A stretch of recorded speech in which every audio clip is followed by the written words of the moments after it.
What the Pel is up, everybody? This is Pelicans Plus with Elliot Clough at Elliot Clough on Twitter. Before we get started, make sure if you're listening on Apple Podcasts, Spotify, Google Play, wherever you happen to be listening, that you subscribe or follow. And if you're on Apple Podcasts, that you leave a rate and review. And if you're on YouTube now, because we're live there, I got a fancy ass camera that I'm recording with now that I've recorded a couple pods with Ollie Cosell and Chris Connor. And now this is my first one going solo. So very excited about that. And if you're on there, make sure that you subscribe and drop a like for us. Drop a comment on your thoughts on today's episode. So with that said, let's get started. Got to talk about that game that happened on Friday against the Hornets, that unfortunate 118-110 loss to Charlotte, and that was in New Orleans at the Smoothie King Center, and giving up 118 points to the Charlotte Hornets, even if they are better than they have been in a long time, is definitely not ideal for the Pelicans. So some recurring issues over the last few games that we've seen in the three straight bad, dare I say, horrible losses in the Pelicans schedule. After starting 4-2, they're now 4-5. And so coming off that 118-116 loss to the Pacers, the loss to 111-110 loss to the Thunder, arguably the worst team in basketball. And then the up-and-coming Hornets, who now, yes, have Terry Rozier and Gordon Hayward and LaMelo Ball, but they're still not a great team. Still more than likely not going to make the playoffs in the Eastern Conference. And not only that, they're just not really a great matchup against the Pelicans. The Pelicans have a scoring wing in Brandon Ingram, a guy who can dominate down in the paint in, well, Zion and Steven Adams. And the Hornets just really pretty much did everything they wanted to do, especially in the second half. And boy, was it embarrassing. I mean, look at Brandon Ingram. He's not getting to his spots. He's settling for shots, and he's choosing to be passive after what he admitted to be a bad decision against the Pacers in a closeout fashion against them in regulation, where he had two hands in his face with Miles Turner and whoever was defending him other than that. So it was just bad, and he's been deferring, and he went 3 of 11 from the field, 3 of 10 from deep. So he shot 10 3-pointers and also 8 of 9 from the free throw line. So that's good, but ended up with 17 points in total. Lonzo settling for shots, including going 1 of 7 from 3. That step back shot at the 3-point line is going to be the death of us all, I swear. Not the shot you want from Lonzo. His brother, he should take lessons from his brother, take notes from his brother, because it's been pretty bad these last few games where Lonzo decides to, again, settle for shots and not attack the rim. And when he does attack the rim, he looks to pass first. Jeff Van Gundy made that very clear on the ESPN broadcast. While I'm not a big fan of Jeff Van Gundy, he did make that very clear. And he was right. I mean, the guy did coach in the NBA for however many years, and he hit it on the head there. I don't think he's the greatest analytical guy, not the greatest analyst for ESPN, but he had a really good point. LaMelo is attacking every time to score the basketball, and Lonzo is timid. He's afraid to shoot the ball. He's afraid to put the ball up in near the rim, and that's not what you want from a guard that doesn't shoot all that particularly well. And when you attack, that collapses the defense even more collapsed than it already is against this Pelicans team, who doesn't shoot the 3 ball. Actually, shoots the 3 ball the worst in the NBA, 31% last time I checked from 3. So Lonzo, who is 3 years older than LaMelo, could definitely take some notes from his younger brother. I mean, if anything, LaMelo is too confident with what he does with the basketball, and Lonzo is very, very passive. And that needs to change. If he's going to really be effective on this team, he needs to become a better shooter, and he needs to attack the rim with confidence, because he was doing that in these first few games. Now, not so much. Starting to open his ears to his critics a little bit more because he has plenty of them. And in the post game, it might have been the day after, actually, day after the loss, or maybe it was yesterday. I don't remember. Stan Van Gundy said it in a media session, one way or another. He said that Lonzo is a pass-first guard all the time. And with that, he dribbles when he should shoot. And he's better, according to Stan, off the catch and shoot than off the dribble. Statistically, that doesn't add up. Andrew Lopez went and checked it out. I think he shoots 46% off the dribble and 20% off the catch and shoot from the field, but that might be skewed now. I don't know. Anyway, he did go 1 of 7 from 3, and there were a lot of that stupid step back BS stuff that he does, and that drives almost everybody nuts except for the Lonzo stands, because they will never admit that Lonzo has done anything wrong whatsoever. Anyway, a lot needs to be changed about what Lonzo's been doing these last few games. And again, it's a few games.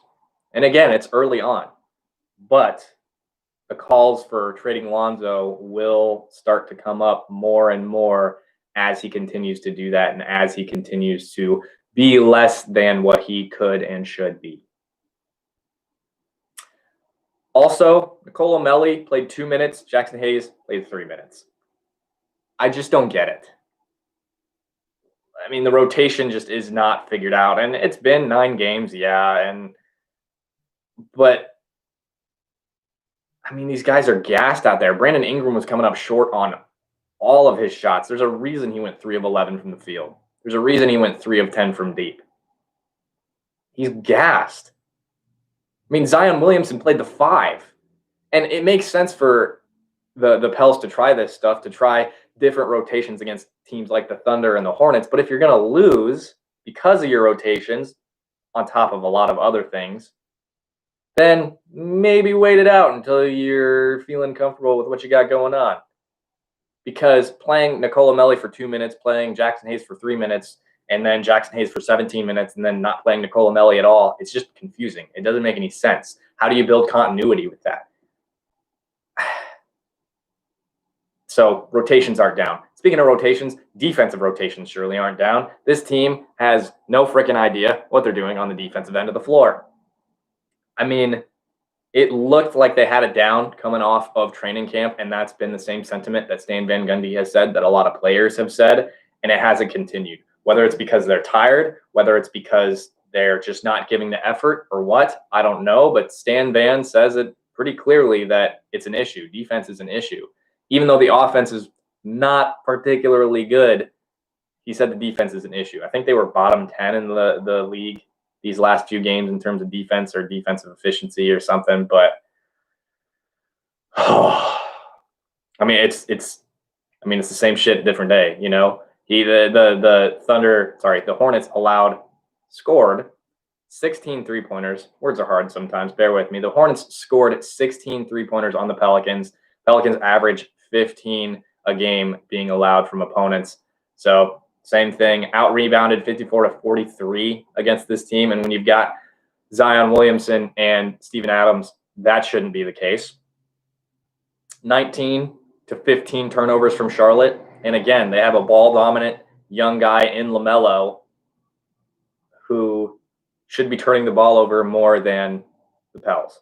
And this is just an issue of continuity. This team has talked about it. They talked about it in media sessions where they just need to build that chemistry with each other. And yeah, I agree. But a lot of these guys have been in the league at least for a little while. And you'd think that you'd be able to figure that out roughly.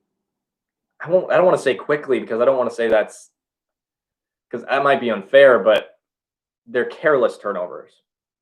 They're turnovers when whoever is taking the ball into the lane, whether it be Lonzo, whether it be BI, because it generally happens with these two, and then they try to all of a sudden dump it off to Steven in very close quarters. That doesn't make any sense. Just take it up. And if you miss, let Steven get the board. These close quarter passes are causing a lot of turnovers. I'm going to count this coming game. I haven't watched the film from these previous few games, But this coming game, I'm going to count. I'm going to mark them down, and I'm going to let you know how many close quarter turnovers there were, because that's been a problem. Obviously, no game tonight against the Dallas Mavericks, of which we're going to talk about here in a second. But those close quarter turnovers just can't happen. And on top of that, the Pelicans had an 18-point lead at one point. I believe that was in the second quarter, maybe the third. I think it was the second quarter, because the third quarter was really bad on behalf of the Pels. They didn't finish the half well either. And they proceeded to give it up, and they lost by 8. And when you're a professional basketball team, having leads like that in the second quarter, late into the second quarter, and then just fumbling into halftime, that's not going to win you games. And yes, I poked fun at the Hornets, Terry Rozier, at Gordon Hayward running the offense in the half court, but they killed the Pels, and a big part of that is lack of depth too. Again, same shit, different day with this Pelicans team. Lack of depth, not knowing what the hell they're doing defensively, building leads and squandering it. Bad turnovers. I mean, the defense needs to get figured out, and so does the rotation. Those are my two big priorities here. Obviously, turnovers being up there as well. But these guys are just allowing too many points. I mean, especially to teams like the Charlotte Hornets, who they shouldn't be allowing that many points to. And I think many people would agree with me on that. Gordon Hayward, pretty decent scorer. Terry Rozier can fill it up. LaMelo Ball, looking like Rookie of the Year. Here, James Wiseman. But man, the Hornets are not this good. You play Caleb and Cody, I think, Martin on a regular basis. Probably not that good.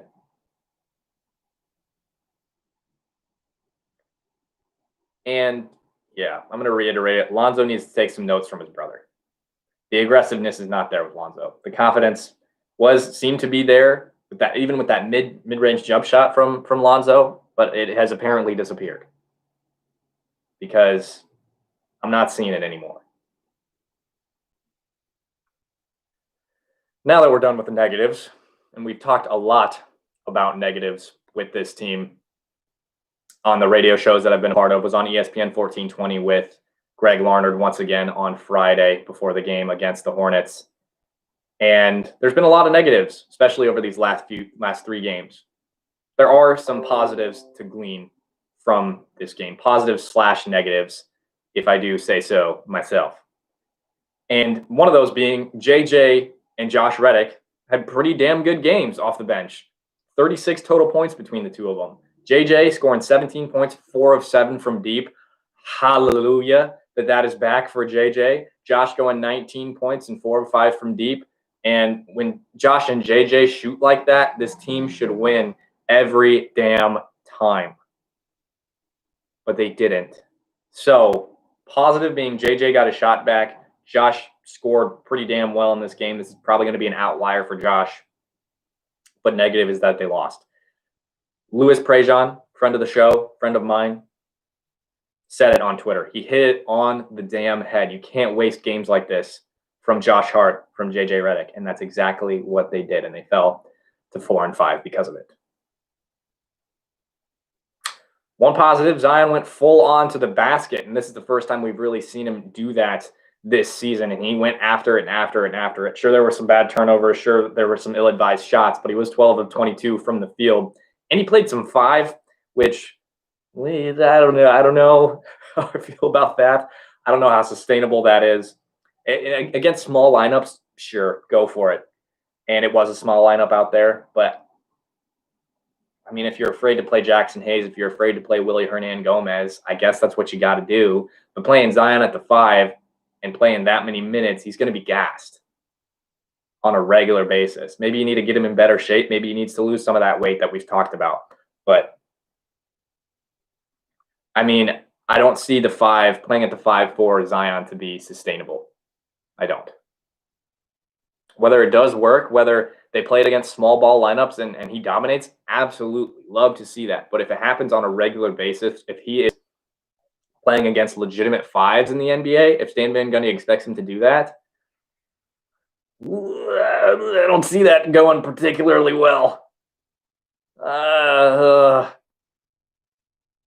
So, positive, negative. Again, no really true positives out of this one other than JJ and Josh scoring those points. Again, Pels lost, so take with that what you will.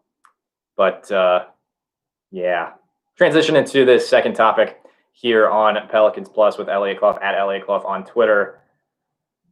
Pelicans were supposed to play Dallas.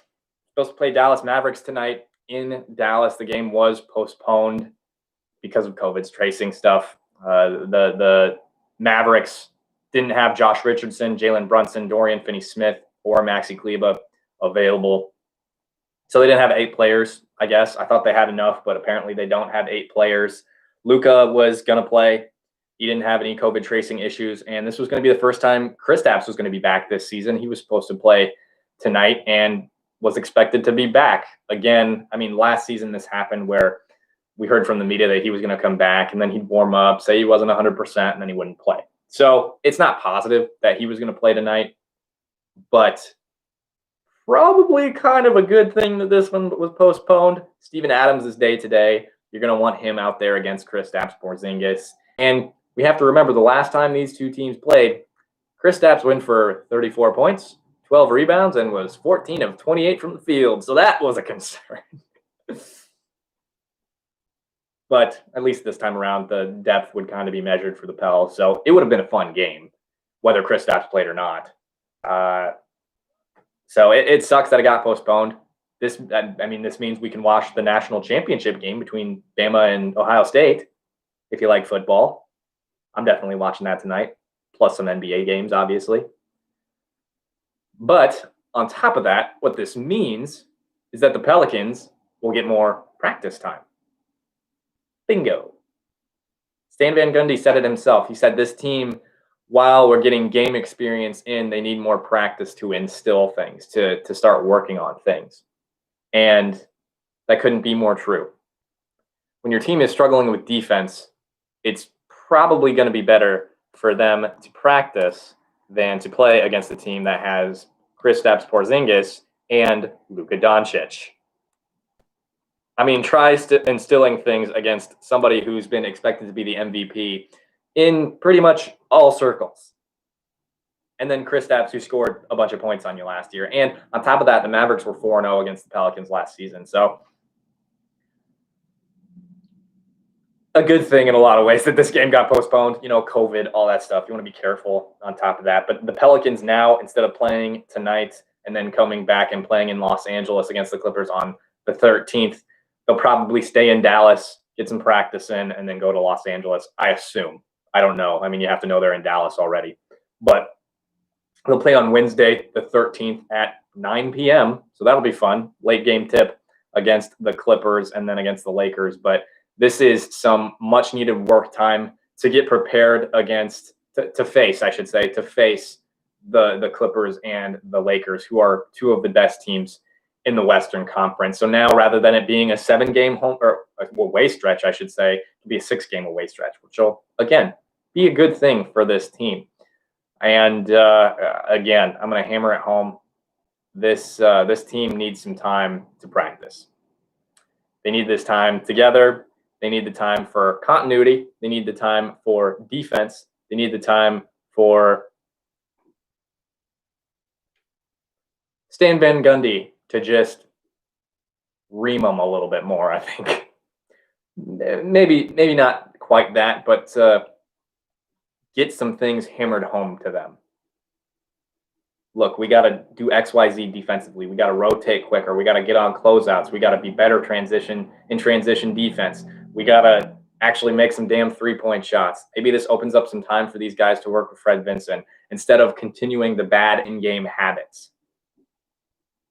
A lot of good things coming from this postponement of this game. Obviously, we're going to be focusing on health and safety of these players as well. So ultimately, going to be a good thing that this game was canceled for tonight against the Dallas Mavericks. One thing that came out from Shams Charania immediately following the postponement of this game was that he tweeted, the NBA and NBA Players Association are meeting today and about modifying the league's health and safety protocols. Again, this is per Shams Charania of The Athletic. What that means, what they're willing to do, I'm not sure. I don't know. If they're going to make the availability of the players more closer to 7 rather than 8, if they're going to try to make things more safe. I don't know. They're getting tested 2 or 3 times a day as of right now. Every NBA player is. Whether they're going to put money forth for being vaccinated, these players being vaccinated. And if they do, it might not look great from the NBA perspective, but they've got money to shell out for, funding the vaccine, which would be good. So it could be negative initially, but then once you give however many millions of dollars to fighting COVID, to putting together a vaccine, then it starts to look a little bit better PR-wise. So the issue no longer particularly remains. Obviously, there's going to be people upset about it. There's going to be people upset about whatever happens. But the league is going to do something differently, more than likely. As to what that is, again, I don't know. I don't have any sources in the NBA, the National Basketball Players Association. So, sorry. But things are going to change one way or another, more than likely, because it's not really working. I mean, you got the issues with the Mavs. The 76ers only had 7 or 8 players available. I think there was a breakout with another team, unless I'm just not thinking of, the Celtics. They had a bunch of their big guys out for one of their recent games. Tristan Thompson, both of the Williams guys, Grant and Robert, I want to say. So there appears to be a little bit of an issue with the breakouts of COVID. As to, again, what that's going to look like for the rest of the season, how the NBA is going to combat that, I don't know. Now, to the story of the hour, the last couple hours, especially on Twitter. Bradley Beal. Bradley Beal. Kevin O'Connor of The Ringer, this is the way I should have started this, said that this weekend, in an article, I asked 14 front office executives which teams come to mind as a sleeper for a blockbuster deal for Bradley Beal. 6 of the executives responded with the Pelicans. So, this begs the question, who the hell are the Pelicans going to give up? And how the hell are they going to fill out their roster after such a trade? Because, believe it or not, Bradley Beal is going to be expensive. I mean, let's look at his contract details here. I believe he just signed an extension fairly recently, but according to Spot Track, as we pull this up here, and my internet slowly does so, he is under contract. Oh, I'm sorry. Did he? Yeah, he did sign a contract extension through next year, and then he has a player option in 2022, 2023. So his extension that he signed was super short. This season, he's getting paid $28.7 million. Next season, $34.5. If it picks up that player option, it's $37.2. So not particularly cheap coming from Washington. Obviously, they wanted to pay him. They wanted to keep him in the city. So fair enough, because he's the best player they've had in a while. Now, in terms of what the Pelicans are willing to give up to get him, you got to know that Zion and Brandon Ingram are off the table. I'd personally like Steven Adams, and I would be pretty freaking surprised if Steven Adams was not off the table. And I would like Kyra Lewis to be off the table. We'll talk about Kyra in a second here. But other than that, frick 'em, full send. Let's get Bradley Beal in New Orleans. If it is straight up with the Pelicans, just the Pelicans and the Wizards, you give up, as the Pelicans, as many damn picks as Washington wants, because there's a bevy of them in New Orleans. 23 over the next, I want to say, like 6 or 7 years. So 3 picks per draft-ish. You've got your own picks. You've got the Milwaukee picks. You've got Los Angeles, the Lakers picks, and that turns out to be a lot, believe it or not. And, these picks aren't necessarily burning a hole in David Griffin's pocket. He's not up in arms to get rid of them. He's not. And if he was, Oklahoma City would have made a play by now, I'm sure. I mean, David Griffin has acquired these picks, and Trajan Langdon have acquired these picks for a reason. And especially the Milwaukee ones, fairly far out. So, when it comes to picks, I think the Pelicans have to be more than willing to give those up because they've got Zion, they've got Brandon Ingram, who are both damn good already. This defense is starting to look better, even though it has struggled quite a bit as of late. Steven Adams is your anchor. They want to win now. They wouldn't have signed Stan Van Gundy if they didn't want to win now. They wouldn't have gotten Steven Adams if they didn't want to win now. And that's just the structure of this team clearly has been put forth to Pelicans fans.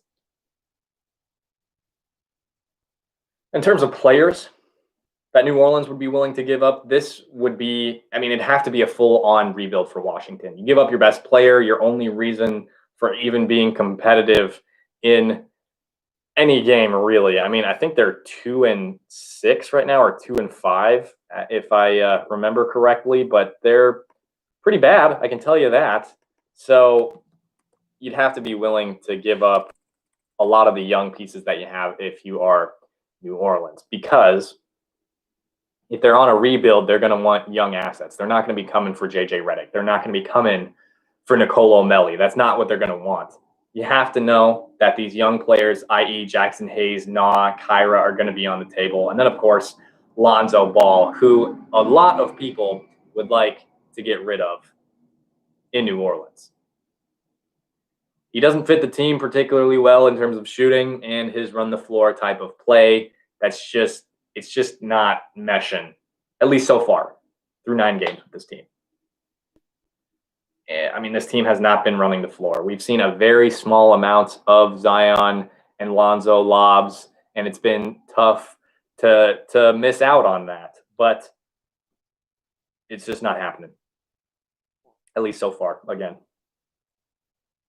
Jackson Hayes, like I said, that dude is always on the table.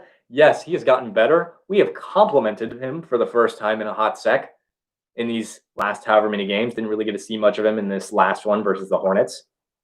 But that dude is always on the table. He's very intriguing from another team perspective because of that high ceiling, because of his athleticism, because he has only played basketball for like 3 years. So that should be intriguing for Washington. Nickeil Alexander-Walker, a little bit older, but still a young player. He's shown flashes of being really damn good, and it would suck to see him go.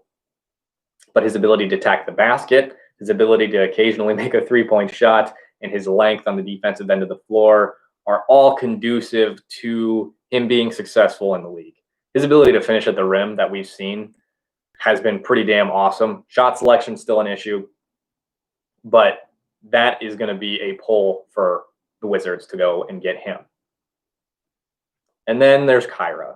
And as much as I love Kyra, and I really do, I was so happy that they took him at 13. For me, it was Kyra or Aaron Nesmith, and I was thrilled that they got Kyra because at the time the Pels really needed guard depth, and he looks like he could be a star. In a draft that was not regarded as being good, 2020, I think he was probably the steal of it at 13 because we talked to our draft guy. I can never remember his name. Something Murray from Babcock Hoops. He was awesome. He was on Believe in the New Orleans Pelicans with us. We previewed the draft, and Kyra Lewis is the player that I wanted based on what he said. He said that he should go top 5. And if he was wearing Kentucky across his chest, he would have been a consensus top 5 pick rather than Alabama. This is the guy who isn't playing much right now, but should be in the near future. I don't think he's going to play in any upcoming games here soon. I don't think he's going to get really relevant time because he's young. He's probably going to have more turnovers than the average player in the league because of his youth. But ultimately, come his time, come his prime, Kyra could be really, really awesome. And it would suck to see him go. But the same sentiment comes here. It's Bradley effing Beal.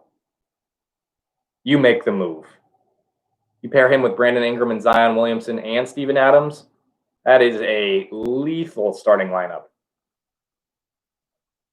Now, who would play point guard? I guess Eric Bledsoe. I mean, I would be pretty damn surprised if Washington wants Eric Bledsoe on top of having Russell Westbrook on the roster, unless they're wanting to get rid of Russell Westbrook, who has been, might I say, pretty damn bad. Not a good defender. Washington cannot defend anybody. So Eric Bledsoe probably going to be the starting point guard in that situation. Again, I really hope the Pels wouldn't have to give up Kyra Lewis. I think it'd be good for them to have that depth at point guard. And then on top of that, I mean, what are you going to do for offense other than that? Brandon Ingram can play point forward. Sure, Bradley Beal could probably run the offense. And Stan Van Gundy talked about putting the ball in Zion's hands in situations like that. So that's a possibility. Again, I don't think that they would get the Pels would get rid of Eric Bledsoe. I'd be pretty damn surprised by that. And I mean, not in that they would get rid of him, but in that the Wizards would want him in this type of trade. That would be pretty surprising. Even though a lot of us Pelicans fans would probably like to get rid of Eric Bledsoe. He's not necessarily a guy that fits particularly well on this Pelicans team. And then there's the 3-team option, which is plenty solid because, again, the depth becomes a glaring issue should the Pelicans give up Lonzo, Nah, Jackson Hayes, and possibly Kyra Lewis, because depth is already an issue. You can only play Beal, Ingram, Zion, Steven Adams so much. And after those guys go, you got Eric Bledsoe, Josh Hart, JJ Redick. So you're 8 deep is where 7 deep.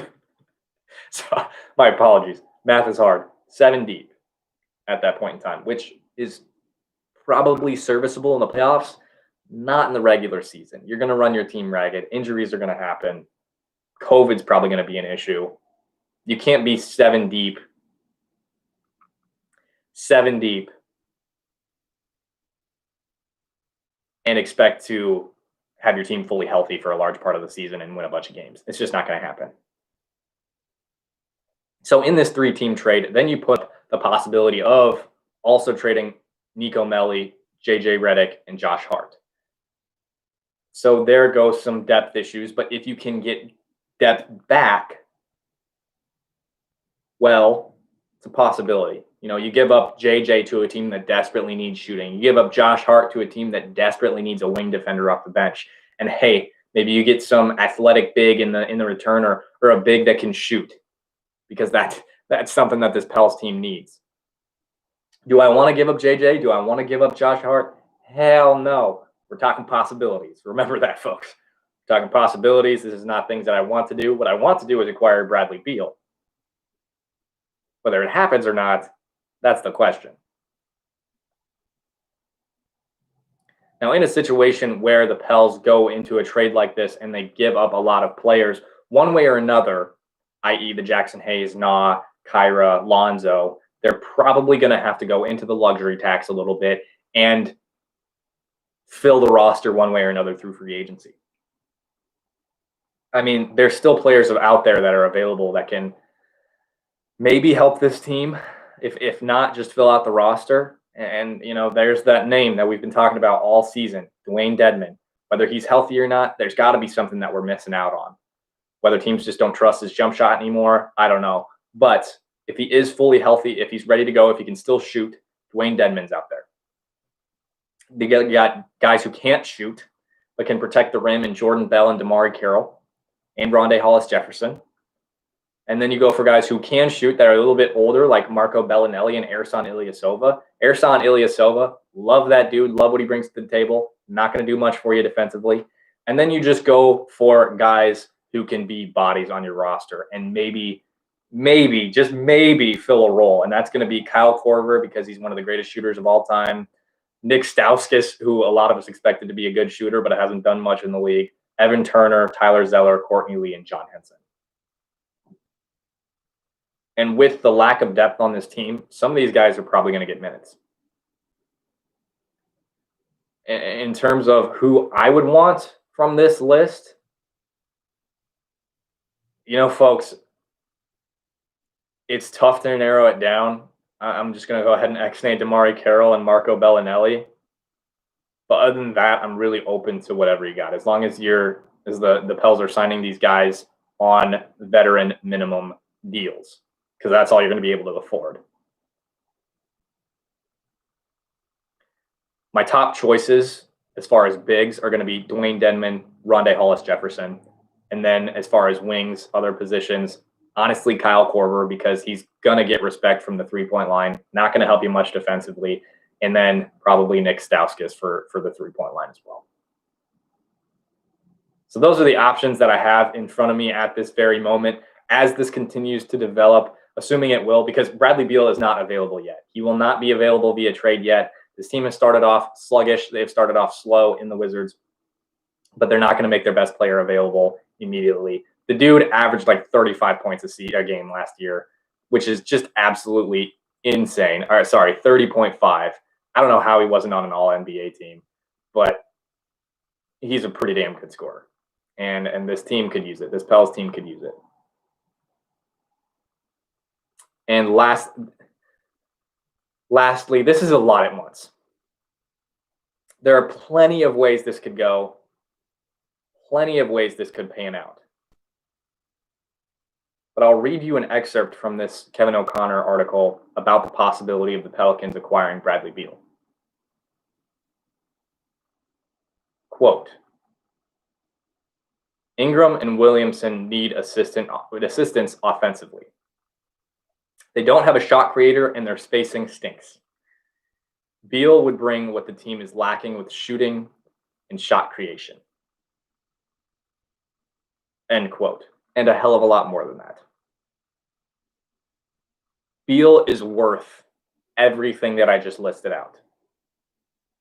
If the Pelicans can acquire a guy that averaged 30.5 points per game, 6 assists, 4 rebounds, shot 84% from the free throw line, is shooting 38% from the three-point line this year, and could easily get over 40% with a team that helps him out where he doesn't have to jack up shots every damn night. This could be very much worth it. And pair him with Zion, with Brandon Ingram, that could be a lethal top three, a lethal big three in the West. It's a lot. This is a lot of information to take in. There's a lot of possibilities, a lot of routes this could go. But Bradley Beal is worth it.